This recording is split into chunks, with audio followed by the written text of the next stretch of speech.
Penuntun Saat Teduh Sinode Gereja Kristen Jakarta, Selasa 8 Desember 2020. Janji yang benar. Yohanes 15 ayat 1-8. Demikian bunyi firman Tuhan. Akulah pokok anggur yang benar, dan Bapakulah pengusahanya. Setiap ranting padaku yang tidak berbuah dipotongnya, dan setiap ranting yang berbuah dibersihkannya, supaya ia lebih banyak berbuah. Kamu memang sudah bersih karena firman yang telah kukatakan kepadamu. Tinggallah di dalam aku dan aku di dalam kamu. Sama seperti ranting tidak dapat berbuah dari dirinya sendiri, kalau ia tidak tinggal pada pokok anggur, demikian juga kamu tidak berbuah jikalau kamu tidak tinggal di dalam aku. Akulah pokok anggur dan kamulah ranting-rantingnya. Barang siapa tinggal di dalam aku dan aku di dalam dia, ia berbuah banyak, sebab di luar aku, kamu tidak dapat berbuat apa-apa. Barang siapa tidak tinggal di dalam aku, ia dibuang keluar seperti ranting dan menjadi kering, kemudian dikumpulkan orang dan dicampakkan ke dalam api, lalu dibakar.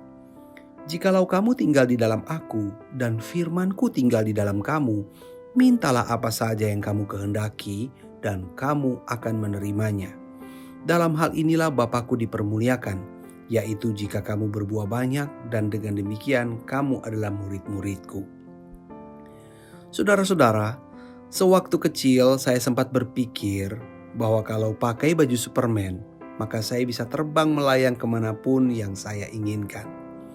Setelah dewasa, saya mendengar beberapa kisah anak kecil yang lompat dari balkon menggunakan baju Superman, tetapi tidak terbang. Anak yang diceritakan itu malah menghujam lantai dan cedera berat. Apa yang sudah dijanjikan Allah pasti akan digenapinya. Namun kita harus yakin bahwa kita berpegang pada firman Allah yang sesungguhnya, bukan sekedar pada janjinya semata. Di era COVID-19 ini, tak sedikit rohaniwan Kristen yang memberikan janji-janji yang sungguh berbeda dengan janji yang dinyatakan oleh firman Tuhan.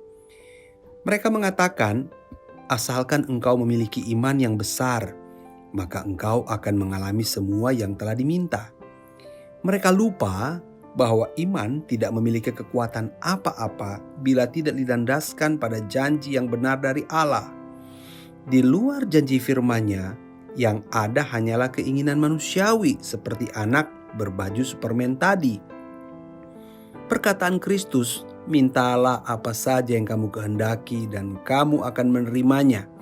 Dalam hal inilah Bapakku dipermuliakan, yaitu jika kamu berbuah banyak. Ayat-ayat itu tidak menjanjikan bahwa Allah akan menjawab setiap keinginan dalam doa yang kita ucapkan. Itu adalah janji bahwa Allah akan menanggapi setiap kerinduan kita untuk menjadi semakin serupa Kristus dan berbuah banyak. Saudara-saudaraku, di era COVID-19 ini, tak sedikit orang yang ingin tetap mengalami untung besar dalam usahanya. Alasannya karena kebutuhan di masa COVID semakin menggunung. Tak jarang mereka menggunakan ayat ini sebagai klaim kepada Kristus. Entah sudah berapa banyak kita meminta kepada Tuhan dengan permintaan seperti ini.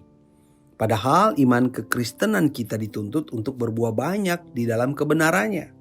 Bukan terus-menerus berurusan dengan untung banyak dalam pekerjaan dan usaha.